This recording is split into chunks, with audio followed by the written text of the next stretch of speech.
Hi friends, welcome to my channel. ఈరోజు వీడియోలో మనం సాక్షాత్తు శ్రీ మహాలక్ష్మీదేవిచే చెప్పబడిన మార్గశిర మాస లక్ష్మీవార వ్రత పూజా విధానం గురించి ఈ వీడియోలో మనం తెలుసుకుందామండి.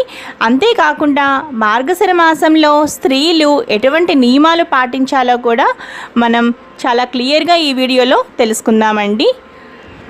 ఒకనాడు నారదుడు పరాశరుడు త్రిలోకాలు సంచరిస్తూ సేద తీరటానికి భూలోకంలో ఒక గ్రామానికి చేరుకున్నారు.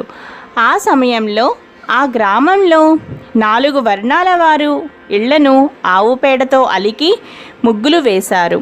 స్త్రీలందరూ తలంటు స్నానం చేసి కొత్త బట్టలు ధరించారు లక్ష్మీ పూజ చేయటానికి. 4 వర్ణాల వారు కలిసి ఒక చోట చేరి లక్ష్మీదేవి ప్రీతి కొరకు గానం చేస్తుండగా వారి భక్తికి ఆశ్చర్యం చెందిన నారదుడు పరాశర మహర్షితో, మహర్షి, ప్రజలంతా కలిసి ఇంత ఆనందంగా చేస్తున్న ఈ పూజ ఏమిటి? నాకు ఈ పూజ గురించి తెలుసుకోవాలని కుతూహలంగా ఉంది అని అనగా, ఈ పూజ గురించి వివరంగా తెలియపరచండి అని అన్నారు. గురువారం చేసే ఈ పూజను లక్ష్మీ పూజ అంటారు.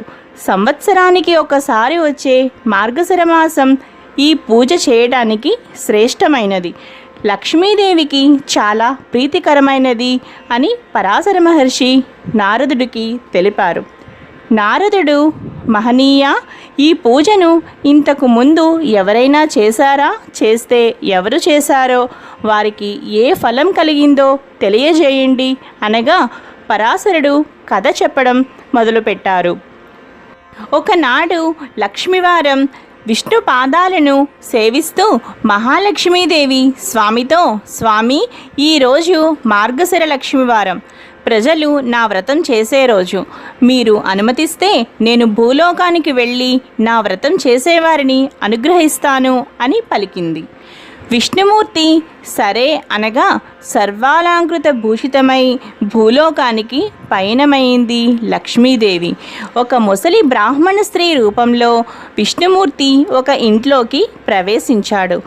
ఆ గ్రామంలో సంచరిస్తున్న మహాలక్ష్మీదేవి ఆ ఇంటికి ముందు వచ్చి, అవ్వా, ఈరోజు మార్గశిర గురువారం, లక్ష్మీ పూజ, ఇల్లు గోమయంతో అలికి ముగ్గు పెట్టలేదేమిటి అన్నది. అప్పుడు ఆ ముసలి స్త్రీ, అమ్మా, ఆ వ్రతం ఏమిటి, ఎలా చేయాలి, నువ్వు చెబితే నేను కూడా చేస్తాను అని అడుగగా మహాలక్ష్మి మందహాసంతో ఈ విధంగా పలికింది.